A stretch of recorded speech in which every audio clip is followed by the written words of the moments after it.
Okay, we got the midterm Wednesday. So if you are a DSP student, you'll get a notification sometime today, we hope, about where to go for the small group exam. Everybody else come here. Get here as early as you can, right after Psych 1, whatever it is, 60, whatever lets out at 10. We'll try to start at 10:05. There'll be 8 or 9 multiple choice questions. There'll be 8 or 9 fill in the blank, know the name of a term. There'll be a choice of, you do 2 out of 4, compare and contrast a paragraph on this versus that, and then a choice of about a 15 to 17-minute essay question. Read carefully, so don't do all 4 compare and contrast, and don't do both essay questions. You'll never finish. And bring a pen, and don't bring a blue book, and don't bring a Scantron. For my office hours tomorrow, they'll start a little bit early at 2:15. I have to stop at 3, but then I'll start in again at 3:40, because I've got a conference call coming in from back east that I have to take. So I'll post that on BSpace as well. We talked about ADHD last time, and we're going to dig deeper today. So you don't need to know these statistics, but they're interesting.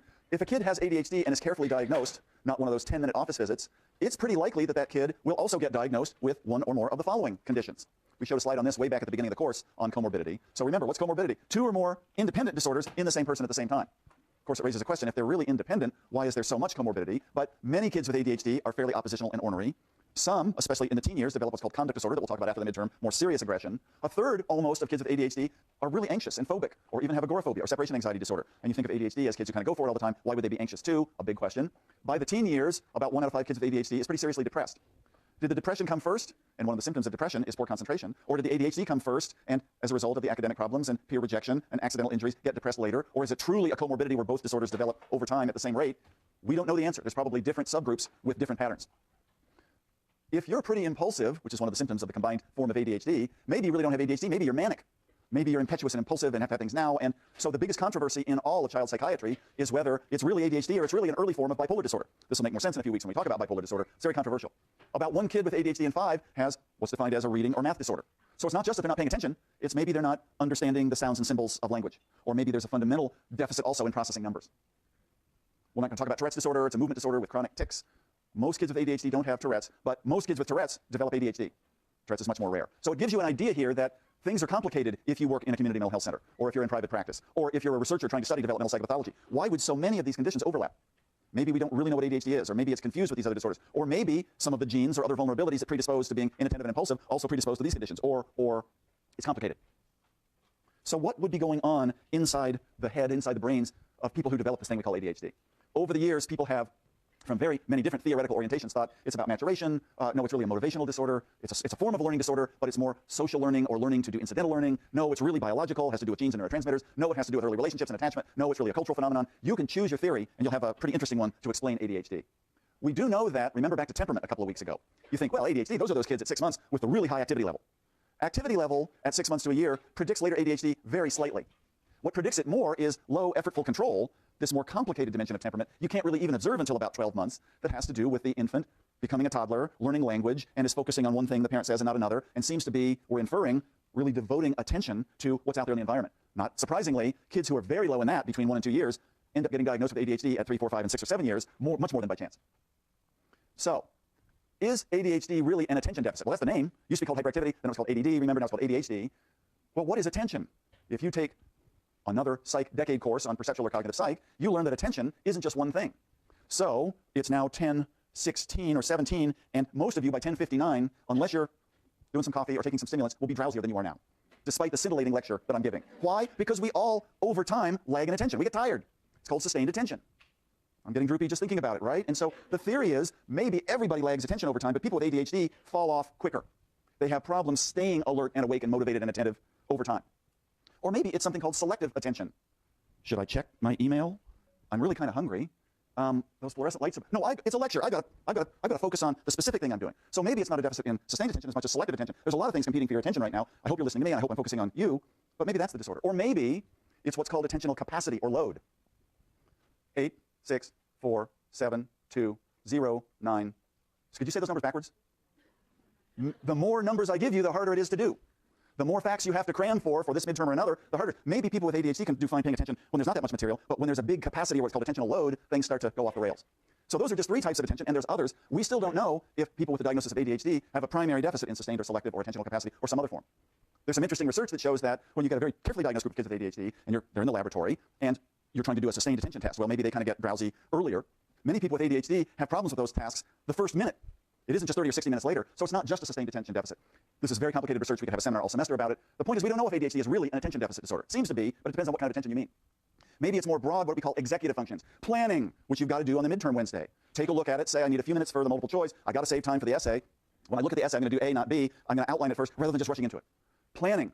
Oh my God, the fire alarm goes off in the midterm. Everybody's got to split for 5 minutes. I hope it doesn't happen and come back. You've got to regain your momentum after a setback. These are the executive functions. Maybe people with ADHD know a lot and are pretty smart, but don't know how to plan and organize, maintain focus, and then shift it when the setting changes.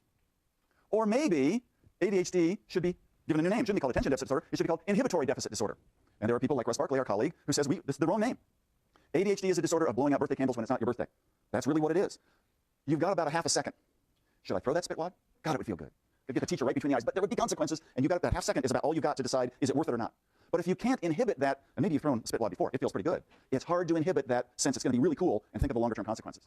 So the technical term is response inhibition. Can you cool your jets for something that would feel real good in the service of something that will do you more good later if you really could slow down? And there's some pretty interesting evidence that many people with ADHD have trouble inhibiting those responses. Question? So people do brain imaging research, they do EEG research. What's EEG? It's reading the electrical circuitry of your brain, putting a skull cap on with lots of leads. EEG is really cool because if your brain's doing something and the waves change, you know, boom, microsecond. But it's hard to know where those waves are coming from because the brain is layered and you don't know if it's coming from deep inside or on the surface. But it seems that some people with ADHD have trouble within that first 500 milliseconds to 1 second inhibiting response. And you can read that on the EEG wave, but it doesn't, that's not a diagnostic tool yet. It's not precise enough. Question here. Would there be more comorbidity with Tourette's and OCD if the inhibition model was the way of ADHD? Yeah, maybe if I have trouble inhibiting this thought that, did I really turn off the gas at home? Oh my God, I gotta leave the lecture, right? If I can't shut that thought off, maybe that's the root of OCD. Some people with ADHD are comorbid for OCD, and inhibition may play a role, but maybe it's a different kind of inhibition that's related to the birthday candles than thinking that I forgot to turn off the gas. It gets complicated, and not everybody with ADHD shows the same inhibitory pattern. That's why this is a course on developmental psychopathology, not memorize the DSM. Because what's the problem with the DSM? These are syndromes, not disorders. A lot of people might have the same symptoms, but they got there from different pathways. And what's that called? Equifinality or equifinality. That's why this is tricky stuff. Maybe ADHD is a reward disorder. What do you have to do in grade school if you're motivated? You've got to work for honor roll. 4 months later, you get your name in the town newspaper. That's a very distant reward. You've got to be super motivated to do that. What if you have trouble motivating yourself to do something 5 minutes later, not 4 months later? So the idea is maybe people with ADHD can do things fine if they stay motivated, but you need, if you've got this disorder, much more immediate reward to keep your motivation up. 4 months later, that might as well be eternity. And there's some very interesting research by Nora Volkow, the director of the National Institute on Drug Abuse, who does brain imaging. And she says there's people with ADHD, especially adults, who don't have enough receptors for dopamine right in the reward pathways of their brain. And it's not a function of medication because these are adults with ADHD who've never been medicated. So maybe there's a kind of inborn reward or motivation deficit in some people with ADHD. If you think this is interesting, great. If you think it's complicated, you're absolutely right. There's no underlying single theory that says, aha, this is why this is happening. And it may be that some people have trouble with sustained attention and have poor inhibition and aren't motivated. So that would be kind of a triple threat. What do genes and heritability have to do with ADHD? This is why we spent a whole lecture on heritability and gene-environment correlation and interaction. It turns out a whole lot. So what's heritability? Good term to know. Got a bell curve. Some people are super focused. Some people are distracted by almost anything. Most people in between. The sort of symptom of inattention. What's the heritability? How much do genes explain that variation? Almost 80%. So ADHD is much more heritable than people with serious depression. ADHD is more heritable than schizophrenia. If you're taking Psych 130, you know how devastating it can be. Genes have a lot to do with your intrinsic ability to stay focused and probably show inhibitory control. So where's the ADHD gene? There's not one. There may not be 10. There might be 100. There might be 1,000. Height is really heritable. Remember that example from the lecture, why am I not taller, damn it, right? Height's 92% heritable. There's no height gene. There's probably several thousand genes, each of which contributes a little tiny bit to your and my metabolism that helps you reach your height capacity. All those genes work together in some intricate way, but there's no single height gene. There's no single ADHD gene. What this means is that, and it's a sort of a funny mathematical formula you don't need to worry about, if I've got ADHD and I'm in third grade boy, the typical sort of age of referral, there's a 40% chance that one or both of my parents has ADHD too. Maybe they've never been diagnosed because people thought back in the day ADHD didn't exist. So how would you like to work with my family? I'm pretty out of control in the classroom, and I'm throwing spitwads, and I'm not focusing, and I've been kicked out of a couple preschools, and I'm barely passing third grade, and both of my parents are pretty impulsive and didn't do that well in school either. And dad says, oh, he's just all boy like me. He doesn't have a disorder. So because a condition is heritable, it means that parents and kids might share some of those traits. Makes treatment hard, doesn't it? Because there may not be the motivation or stick-to-itiveness in the parents that you might need. The genes that seem to play at least some role in ADHD are genes that tell RNA to make certain amino acids and proteins that fulfill a role in the brain's dopamine system. Maybe ADHD, again with the adult study of Volkow, maybe people with ADHD don't have very efficient dopamine neurotransmission. So if I don't, I tend to be kind of sluggish and a little under-aroused. So therefore I might fidget to stay alert. And therefore a medication that bumps up dopamine, stimulants, might help. That's one of the theories. ADHD is very heritable, but that doesn't mean the only way we can treat it is through manipulating genes, because we don't know what the genes are, or through doing something biological. Remember PKU, 100% heritable. You can treat it by manipulating diet. Diet isn't a very effective treatment for ADHD, but maybe by changing the rewards and the parent-child communication, you can help put a lid on those symptoms. What else contributes to ADHD? Being born at a low birth weight. Low birth weight, we'll talk about a little bit later in the course too, is defined kind of arbitrarily as being born below 5.5 pounds. Puts you in about the bottom 6% of the bell curve. Now, if you're born at low birth weight, you're likely to be born preterm. You're a preemie too. But it's the weight rather than the weeks you've been in the womb that are more predictive. If you're born at a very low birth weight, under 3 pounds, or if you're born at extremely low birth weight, under 2 pounds, technically 1 kilogram, it's likely that some of the blood vessels perfusing your brain when you're in utero there will hemorrhage and leak. And they leak right into the areas that later on help you focus attention and stay motivated. So this is a biological cause. It's not genetic, but being born real premature is a risk factor for ADHD. If your mom drinks during pregnancy, if she drinks a ton or binges, you'll probably be born with fetal alcohol syndrome. You'll be mentally retarded or intellectually disabled, and your face will look different from other people's faces. But what if your mom drinks some? And maybe for different moms, some means a different thing. What are the symptoms of fetal alcohol effects? Inattention, impulsivity, overactivity, learning problems. So maternal drinking is on a continuum. The more your mom drinks, the more you're going to develop some ADHD symptoms.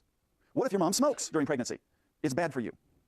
It probably contributes to ADHD symptoms, but in some interesting research, it seems like the genes you share with your mom predict smoking rather than just the smoke around you. And we know this from studies with surrogate moms. So it's really the biological mom's gene. She contributing more to the ADHD than the smoke in the surrogate's home. I'm not saying smoke is good. It causes a whole lot of other bad stuff for you, but it's probably not the trigger of ADHD. So what about parenting? ADHD, many people say, is just insecure attachment. If you're insecurely attached, well, you can't focus later. Insecure attachment at age 1 or 2 does not predict ADHD a few years later. What does it predict? Aggressive conduct problems, especially disorganized attachment. Especially if it's been pretty frightening for you that first year of life and you might have, experienced some abuse. That form of insecure attachment relates much more to conduct problems, externalizing aggressive behavior. ADHD seems to be more on the biological heritable spectrum, doesn't seem to relate that much to the security of your attachment bond. But what if you are 3 and you've got low effortful control and you're really, you stopped napping when you were 11 months and you're up at 5 in the morning, most mornings tearing down the curtains in the living room? Most parents get upset. And what starts to develop is a pattern of coercion. I've told you 1,000 times, you've got to listen to that kindergarten teacher. You've been thrown out of your second kindergarten. And the parent's yelling and the kid's upset. That kind of harsh and lax parenting, coercion, as we talked about, probably doesn't cause ADHD, but it might well maintain it. It keeps it up over time. So parenting doesn't seem to cause the symptoms back in early childhood, but ineffective parenting might maintain those symptoms and worsen them. If you happen to have been born in Romania, in one of those horrible orphanages back in the 80s, or other Eastern European countries, where you got virtually no stimulation the first couple of years of your life, you tend to have cognitive problems, and the most salient symptoms you have are inattention and hyperactivity. So this is really equifinality. Being completely understimulated and totally neglected your first year or 2 of life can also contribute to severe inattention and severe overactivity. Another example of equifinality. Now, here's some interesting stuff if you're a neuroscience type person.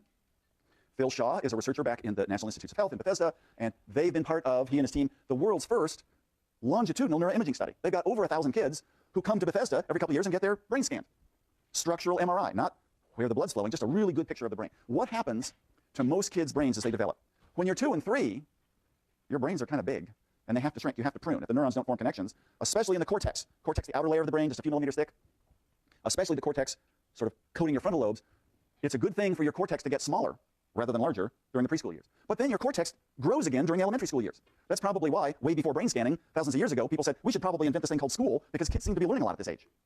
And then in adolescence, what happens to your cortex again? It shrinks again. It's pruning. That's good. There's a subgroup of about 125 kids in Shaw's research that had ADHD. It wasn't designed as an ADHD study. What was true of their brain development? It was 3.5 years late through childhood and adolescence.